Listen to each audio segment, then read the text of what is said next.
Hello, world. My name is Dana ID Matthews, and this is my show about stuff. And today I'm going to be talking about the Danny Garcia Sean Porter fight that I just finished watching.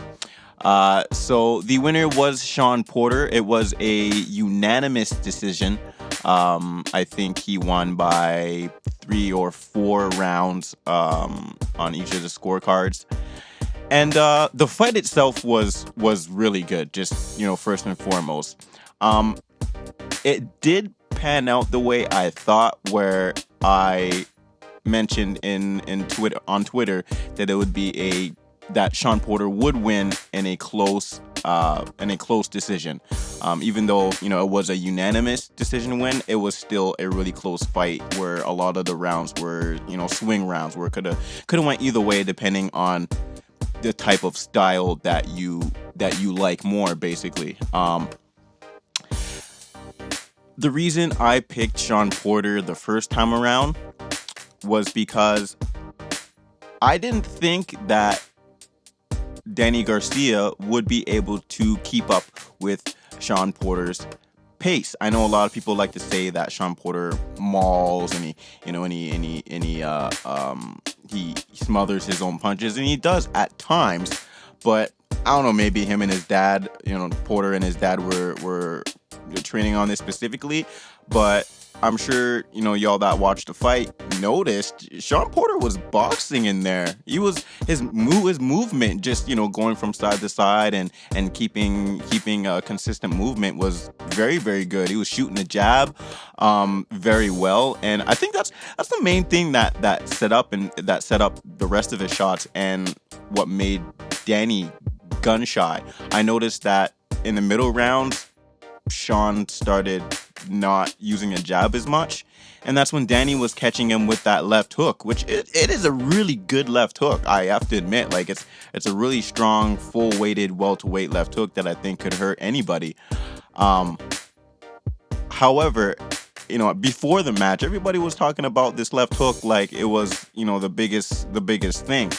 And I don't know, to me, like, if they're only talking about the one punch that you have or the one punch that you can connect with, unless your name is Deontay Wilder, I really don't see it being that big of a thing. And I don't know, maybe some people forget, but when Porter was fighting Keith Thurman, he took some huge blows, like big blows that I think would knock out a lot of other people in the welterweight division.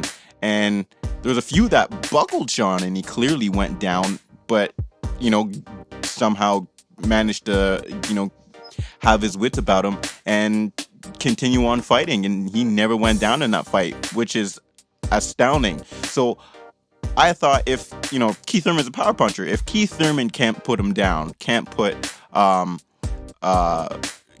Porter down, then I even though they say Garcia is a power puncher as well, personally, I never rated Garcia's power as high as somebody like a Keith Thurman or an Errol Spence. So I didn't see him stopping him, and for that fact, I just figured, Sean Porter he'll get hit, he gets hit, but he'll do enough, he'll come forward enough, he'll be aggressive enough to take the win, and that's exactly what happened. I feel after the first few rounds, I was kind of impressed with Danny. He was able to come forward. Danny was coming forward a lot more than I expected him in this match, but I think that was more due to Sean's wanting the box rather than Danny's willingness to come forward. And you could tell that Danny was looking for that big left, and if that's all you're looking for, like, it's easy to avoid. And we did see Sean do a lot of ducking and moving around that left hook. Yeah, he got caught with a few of them, but I think he nullified the left hook pretty darn well. The fight was what I expected. Sean Porter coming forward, aggressive, mauling, moving though way more than I expected. I am super impressed with his, I'm not going to say newfound boxing skills, but with his boxing skills that he chose to show in this fight. Still impressed with Danny.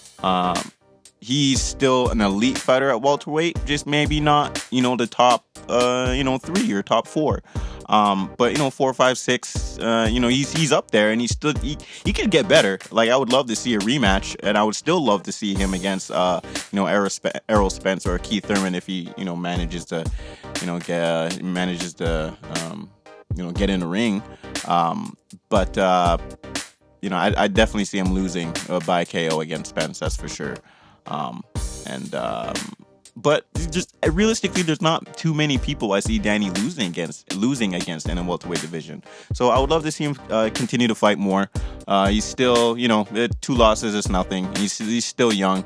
I think he's only like 30 or something like that. So he's still got time. But congratulations to the Porter family, Sean Porter and his dad, who was his trainer. It was a fantastic fight. You boxed very well. So congratulations. That's it for me. That was the Danny Garcia and Sean Porter review. Thank you very much for listening.